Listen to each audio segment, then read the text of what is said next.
Et ça, c'est la vraie histoire de Je te laisserai des mots. It's been a long, long time.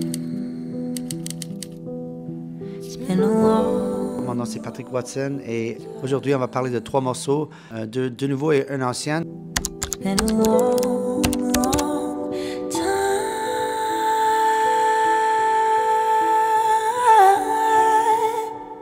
Moi et Charlotte, on a une amitié assez forte. Quand on s'est rencontrés, on vient de mondes musicaux assez différents. C'est une chanteuse du pop. C'est un monde hyper différent que la mienne.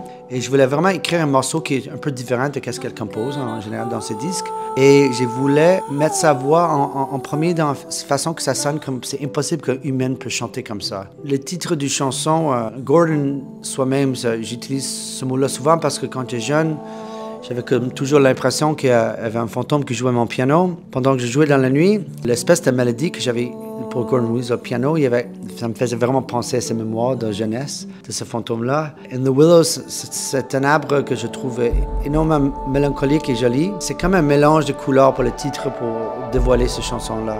Les paroles, on voulait comme écrire une chanson qui pourrait être écrite comme 2000 ans avant, mais avec un côté très moderne, avec une couche digitale très fine devant comme un voile au-delà de la chanson.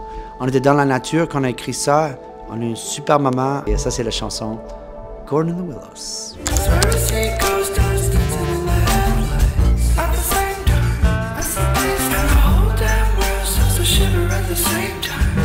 Les premières notes de ce morceau-là étaient inspirées de la ligne de la forêt dans le noir et en fait, on est allé un autre voyage dans le sud à New Orleans. J'ai fumé une cigarette dans le milieu de la nuit, tout seul dans la rue. Et à un moment donné, il y a une voiture qui tourne dans la rue. Je suis tout seul, toute noire, mais très classe. Mais il y avait les grosses basses qui sortaient de l'auto et quand c'est très lentement et toutes les maisons were shaking. Ça me faisait repenser like I was looking at the woods, that feeling I got from the woods I had from that car. Oh, je vais mettre la voiture, va être le loup. Et moi, je vais être Peter.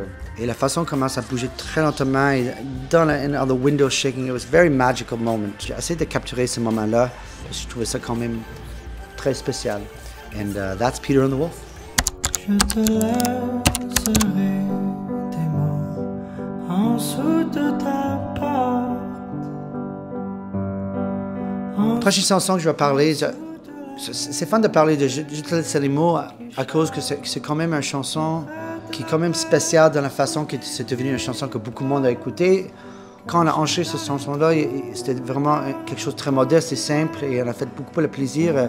J'ai travaillé sur un film, je faisais la bande sonore du film. En fait, à la fin du film, il y avait comme, tu dis, oh, ça serait fun, je vais écrire une chanson pour les crédits, ça va être fun et ça me donne le temps à pratiquer, écrire en français. L'histoire de cette chanson-là, beaucoup de monde pense que c'est embrasse-moi, mais c'est ramasse-moi. Et l'idée de chanson pour le vrai, c'est que des fois tu vas dire bye des gens, il y a un départ que les deux sont pas prêtes pour ce style de départ. La chanson, c'est que tu caches des petits mots partout dans l'appartement.